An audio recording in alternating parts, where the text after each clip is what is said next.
Muito bem, meus caros, muito bem. Estamos aqui quase na hora do almoço, né?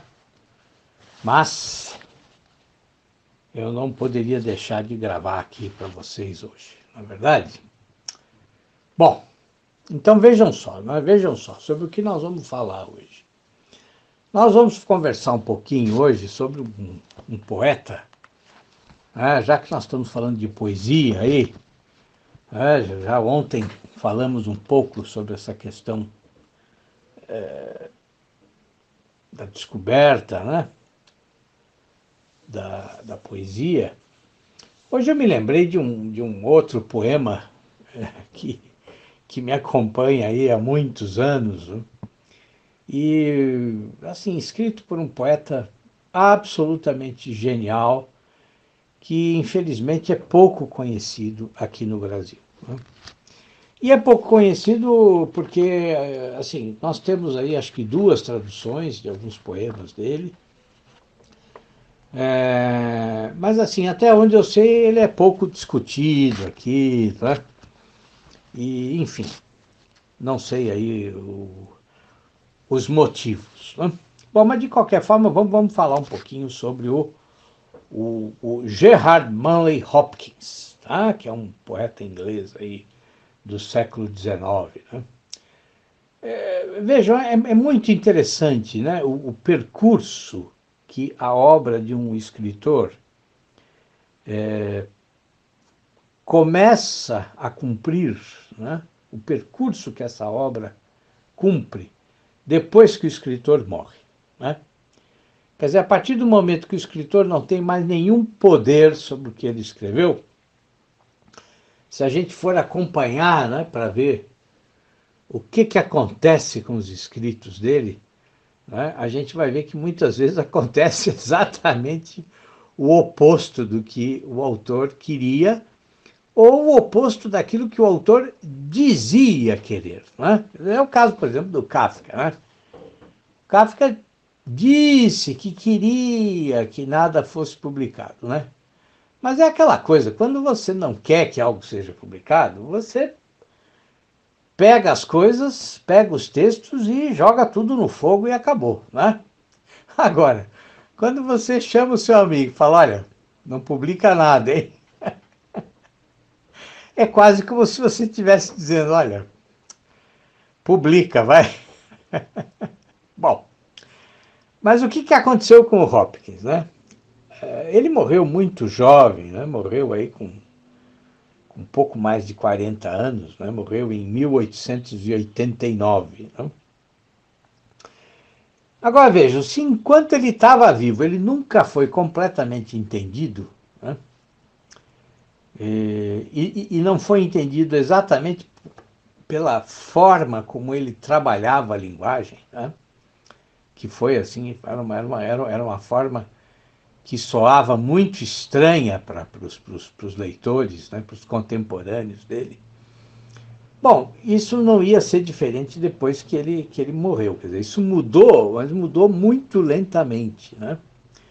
Inclusive, talvez o melhor amigo dele, que foi o Robert Bridges, né, que era poeta também, mas era um poeta inexpressivo, né?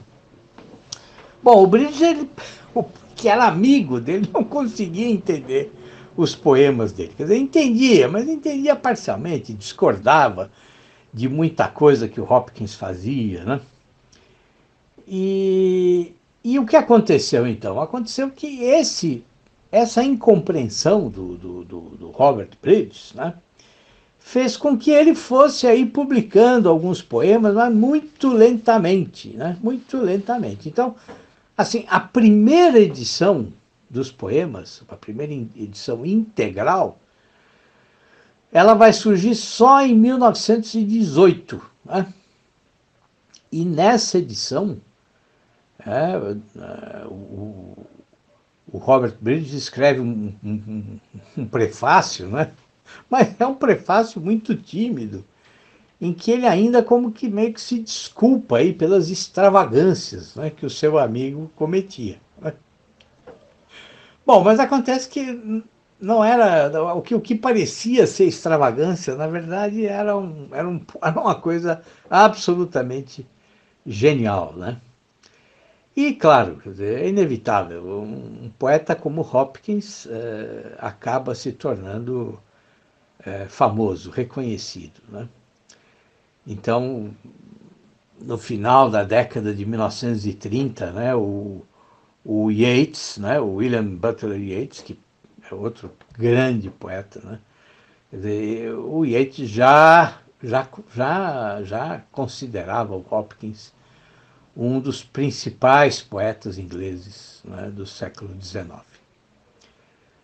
Bom, e o Hopkins não escreveu só poesia, tá? Quer dizer, ele também deixou textos aí de crítica literária e também temos a correspondência dele.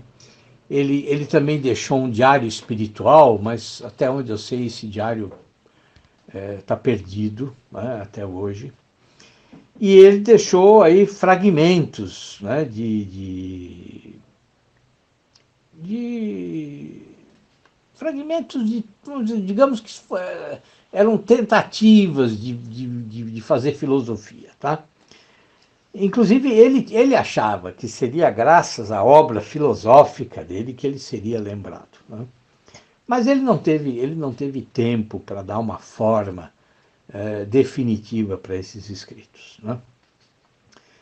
E mesmo ele, em relação aos poemas, quer dizer, ele achava que, assim, eles não eram algo essencial, tá? A obra poética dele era algo menor, né? Ele pensava, né? Aliás, ele meio que assim desconfiava, né, do poder da palavra, da linguagem para transmitir beleza, né? E assim, essa desconfiança, né, os estudiosos aí se dividem a respeito disso, né? Mas eu tenho uma opinião pessoal, tá? Mas assim, é uma opinião que não é a opinião de um devotado estudioso do Hopkins, porque isso é uma coisa que eu não sou, tá? Eu sou um leitor dele, mais nada. Mas eu tenho a impressão que essa desconfiança nasce do fato do Hopkins ser profundamente religioso, tá? Então, assim, o Hopkins ele era um padre jesuíta, né? A formação dele foi toda na igreja anglicana, mas aí por influência do John Henry Newman, né? Que não sei se vocês sabem, mas o Newman é um santo da Igreja Católica, né? Um santo inglês que teve uma influência tremenda na Inglaterra, né? E uma das pessoas que ele influenciou profundamente foi o Hopkins, né? E influenciou não só em termos religiosos, influenciou em termos de formação cultural também, né? Quer dizer, o Hopkins foi estudar os clássicos gregos e latinos por influência decisiva do John Henry Newman. Então, inclusive depois o próprio Hopkins se tornaria, né, professor de literatura clássica, se não me engano, substituindo o Newman, tá? Não tenho certeza, mas do que eu me lembro é algo assim.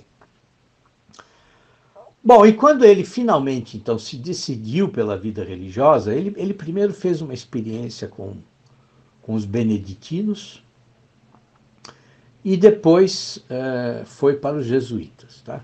E aí, então, quando ele toma a decisão de entrar na vida religiosa, o que ele faz? Bom, ele joga fora todos os poemas da juventude dele, tá? Então, digamos que o que ficou para nós é a produção posterior à entrada dele para a Companhia de Jesus, para a Ordem dos Jesuítas, né? Então, nós poderíamos dizer que o que ficou para nós já é, né, a poesia madura do Hopkins, né? Quer dizer, essa fase da maturidade dele que começa com um longo poema chamado O Naufrágio do Deutschland, né? E é um poema que, inclusive, ele escreve por sugestão do superior dele, dos jesuítas, e é um poema que ele escreve em memória das freiras franciscanas que morreram nesse naufrágio em 1870 e pouco, né? Essas freiras, elas tinham sido expulsas da Alemanha aí pelas chamadas Lei Falk, né? Assim, essas leis Falk foram leis criadas por esse ministro, né, Falk, que tinha apoiado o Bismarck na política dele de perseguição à Igreja Católica na Alemanha, né? Bom, então assim, agora para vocês terem uma ideia, né, de toda a novidade que esse poema, né, O Naufrágio do Deutschland, trouxe, né? Bom, ele não só causou assim um profundo estranhamento nos superiores do Hopkins, né? E claro que o trabalho aí, o poema teve a publicação recusada, né, pela revista dos jesuítas, né? Mas o estranhamento também ocorreu entre os amigos, né? Vocês vão ler as cartas lá, né? O Robert Bridges diz claramente que ele não entendeu nada, né, do poema. Bom, então assim, então vejam que a vida do Hopkins, né, merece aí uma leitura atenta, né? Quer dizer, é um cara aí que é um profundo estudioso de literatura clássica, né?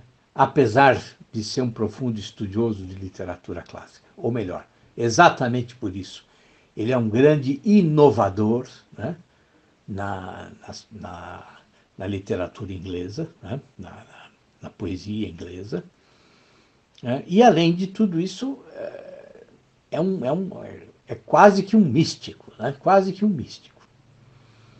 E aqui no Brasil, né, uma das traduções que existem, a tradução feita pela professora Aila, né, de Oliveira Gomes, que, se não me engano, foi professora na Federal do Rio de Janeiro, não tenho certeza. Ela publicou essa tradução, a tradução pela Companhia das Letras, tá? E o título do livro é assim, Poemas, Gerard Manley Hopkins, né, na Companhia das Letras. Mas essa tradução dela traz uma introdução maravilhosa, tá? Ela própria assina a introdução, e assim, olha, é um trabalho incrível, tá? Um trabalho muito completo, um trabalho sensível, um trabalho de perfeita compreensão da complexidade da vida, das preocupações místicas, filosóficas e estéticas do Hopkins, tá? Então, quem puder aí, talvez, não sei se isso foi reeditado, a minha edição é de 1989, tá? Eu acho que é a primeira edição que surgiu. Não sei se isso foi reeditado, mas vocês talvez achem aí em sebos para comprar, né? Bom, um dos poemas que eu mais gosto é um soneto sem título, que foi escrito em 22 de abril de 1889, né? De maneira que certamente é o último poema do Hopkins, né? Bom, e eu gosto especialmente desse poema porque ele investiga, né? Ele investiga o tema da própria criação poética, da própria criação literária, né? Quer dizer, o Hopkins, é como se o Hopkins se perguntasse como um poema nasce, né? De que forma? Quer dizer, como que o poema é gestado na mente do escritor, né? E ele dedica esse soneto, então, para o amigo dele, o Robert Bridges, que, como eu disse, infelizmente nunca compreendeu o Hopkins, né? Quer dizer, sempre, inclusive, desacreditou das inovações estéticas que o Hopkins propunha. Né? E o Hopkins sabia disso, né? Sabia disso. Quer dizer, ele não escreve esse último poema aí à toa, né? Quer dizer, tem uma carta lá, que inclusive é citada pela Aila na introdução, em que o Hopkins responde para o Bridges dizendo, olha, assim, você devia ler com mais atenção o que eu escrevo, porque se você lesse, você ia perceber algumas coisas, entendeu? Bom, mas vamos ver o poema, esse soneto, né, que é belíssimo, belíssimo, tá? Então, o Hopkins diz assim, né? Quer dizer, o poema é para Robert Bridges, né? A. R.B. A fina delícia que gera o pensamento. O aguilhão vivo, trespassante, qual chama de maçarico soprada, só uma vez crepita, e mais depressa do que veio se apaga, e ainda assim deixa a mente mãe de uma imortal canção. 9 meses, não, anos, longos anos, 9. Ela em si terna guarda, resguarda, aprimora, vive viúva de uma visão perdida. Agora sabe seu alvo e não se engana. A mão se move. Doce fogo, pai da musa, quanto te busca minha alma, quanto precisa de um êxtase, suplica uma inspiração.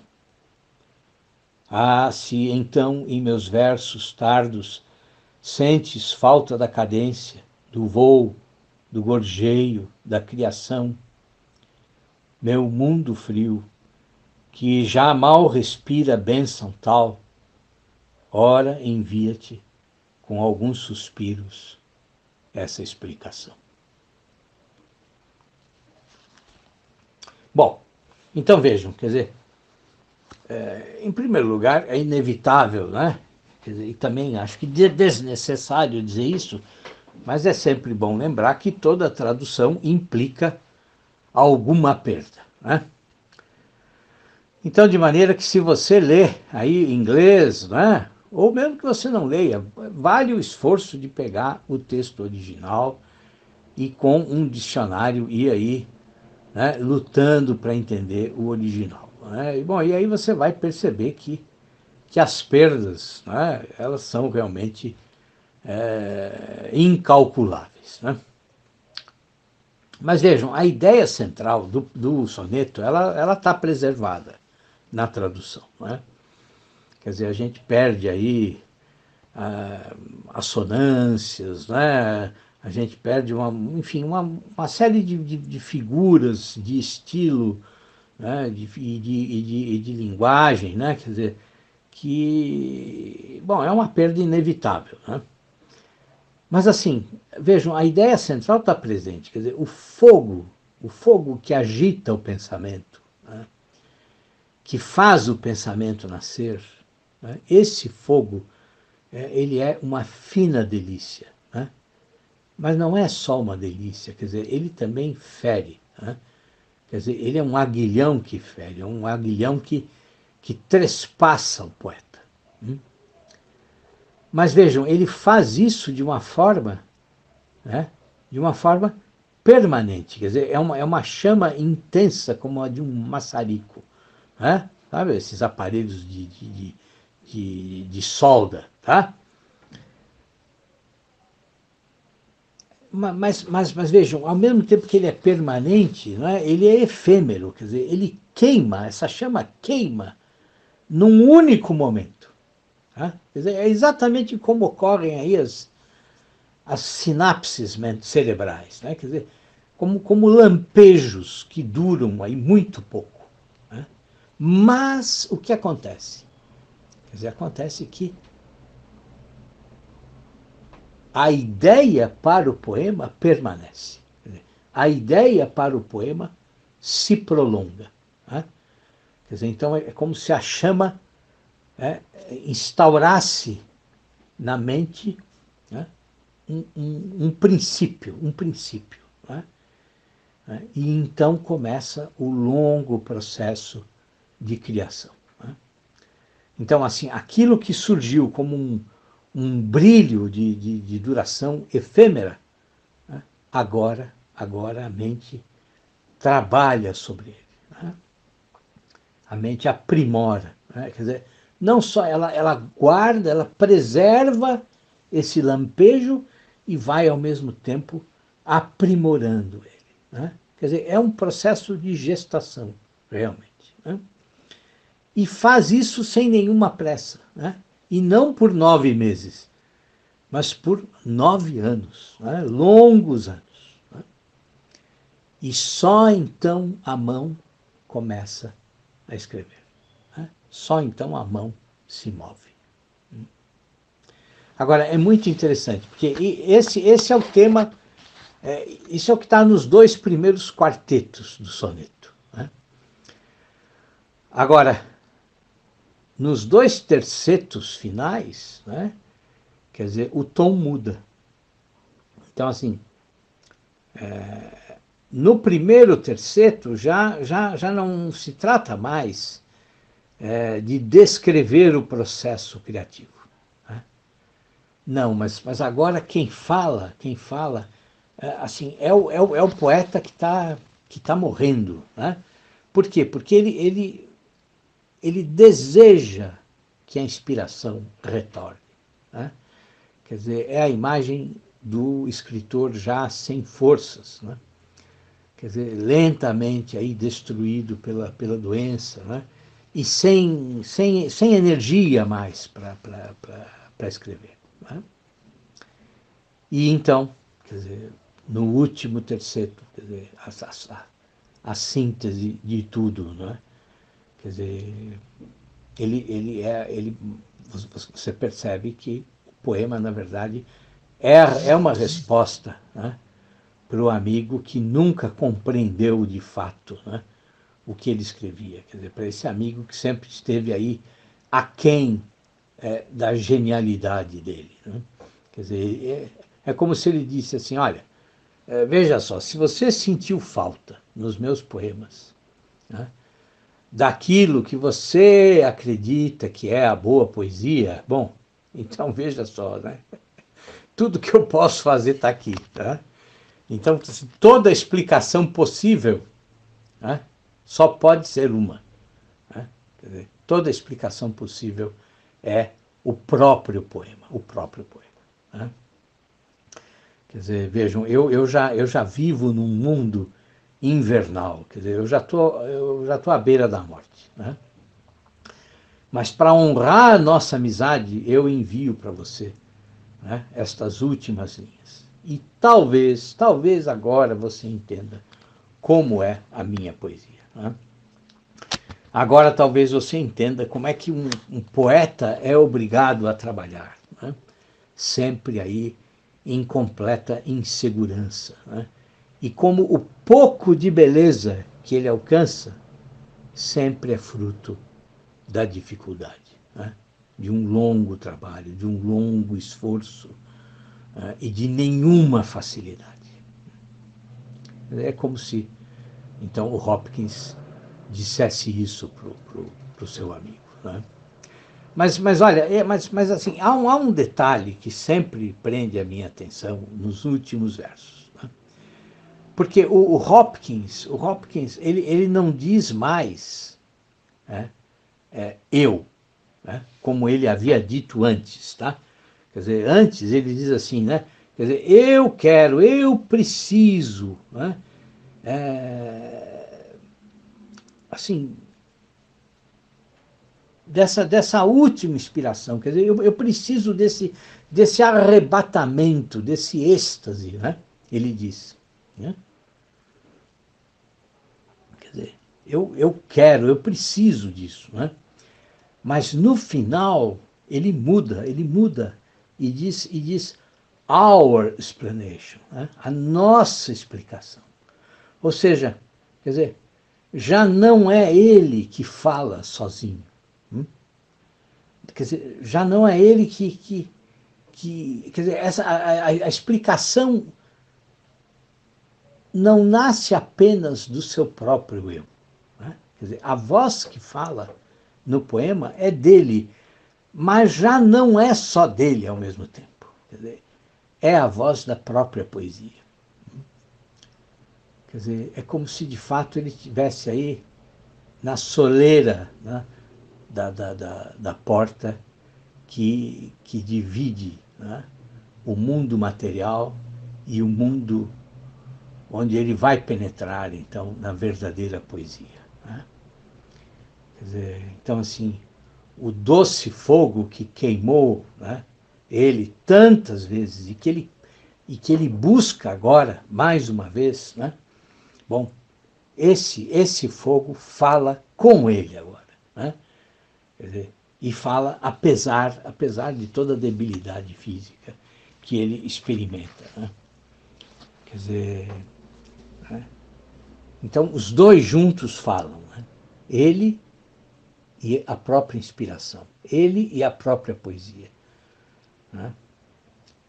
Como se eles quisessem conceder para o amigo do Hopkins uma última chance para ele entender o que é a poesia. Né?